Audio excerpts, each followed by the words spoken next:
আসসালামু আলাইকুম বন্ধুরা, আপনারা দেখছেন F1 হাইব্রিড পিঙ্ক। এই অসাধারণ সাইজ মাশাআল্লাহ। তো প্রচুর ফ্লাওয়ারিং আসতেছে, সাথে ফলটাই দেখতেছেন কীরকম কালার আসছে, খুবই অসাধারণ একটা ভ্যারাইটি F1 হাইব্রিড পিঙ্ক। আর বেশ কিছু ভ্যারাইটির ফুল আসতেছে এবং কিছু ফলেও রূপ নিয়েছে। এই যে কলম্বিয়া নিউলার, এগুলো গোল্ডেন নিউলার, আরও কিছু আছে অপোজিট সাইডে। আমরা এখন F1 হাইব্রিড পিঙ্কের ফলটা কাটবো, ক্যামেরাও ধরতে হইতেছে এবং হাতে কাটবো, এই জন্য আপনার ক্লিয়ার ভিডিও করতে পারতেছি না।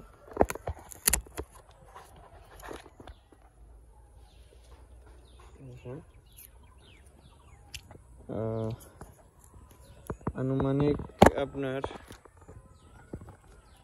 প্রায় 10 গ্রামের মতো ওয়েট হবে F1 হাইব্রিড পিঙ্ক।